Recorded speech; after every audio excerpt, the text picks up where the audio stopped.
est-ce qu'on en est de l'enquête sur la personnalité d'une part de ce personnage et puis son statut judiciaire quel statut il a maintenant aujourd'hui? Alors, plus de manière globale, par rapport aux points qui ont pu être réalisés par le parquet d'Angoulême ces derniers jours.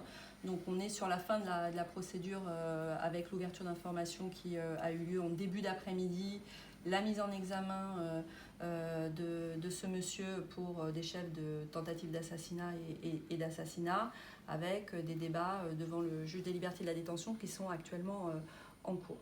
Donc pour revenir sur votre question, effectivement, les éléments de l'enquête ont permis d'établir la réalité des faits qui lui étaient reprochés, c'est-à-dire sa participation et sa responsabilité dans l'homicide de sa fille et la tentative d'homicide du compagnon de celle-ci. La garde à vue et les investigations réalisées par les services d'enquête ces dernières 48 heures ont permis d'établir un contexte familial compliqué avec à plusieurs reprises ces dernières années des points de tension particuliers entre lui, notre auteur, sa fille et les différents compagnons de celle-ci qui ont parfois d'ailleurs conduit à des procédures judiciaires. Et lui, il explique comment ce geste alors irrémédiable? Alors ces explications, déjà je vais devoir préciser qu'elles sont extrêmement sommaires. Il n'a pas été très coopératif dans les explications, en tout cas il ne les a pas énormément circonstanciées.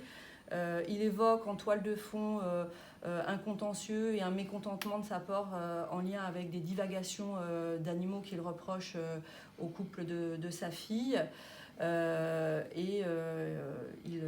Il explique son passage à l'acte par un énervement et un débordement qui l'a amené sans trop réfléchir de ce qu'il nous dit à ce stade et sous réserve des vérifications qui seront réalisées qui l'ont amené à tirer.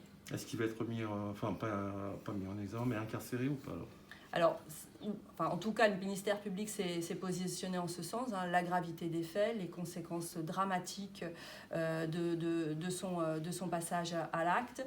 Un débat est actuellement en cours devant le juge des libertés de la détention, comme je l'ai mentionné. La question va être davantage, à mon sens, celui du lieu de son incarcération en fonction des problématiques médicales et psychologiques qu'il pose, que la question du principe de son incarcération. C'est un homme qui est malade et donc il n'est pas très bavard. Est-ce que sa façon de dire « je ne comprends pas ce qui s'est passé », c'est une façon de dire « il n'y a pas eu préméditation » ? Alors, c'est effectivement un point qu'il faudra évoquer dans le cadre de l'information judiciaire en cours. Pour reprendre vos termes, s'agissant de la maladie, il est diabétique, donc c'est juste une vigilance accrue qui doit être mise en place au niveau du suivi et des mesures coercitives qui seraient éventuellement prises.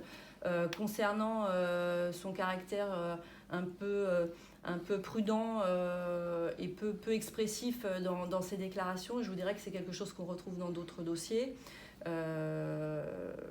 Lui aussi doit, je pense, gérer les conséquences de son passage à l'acte et toutes les questions qui arrivent en fait.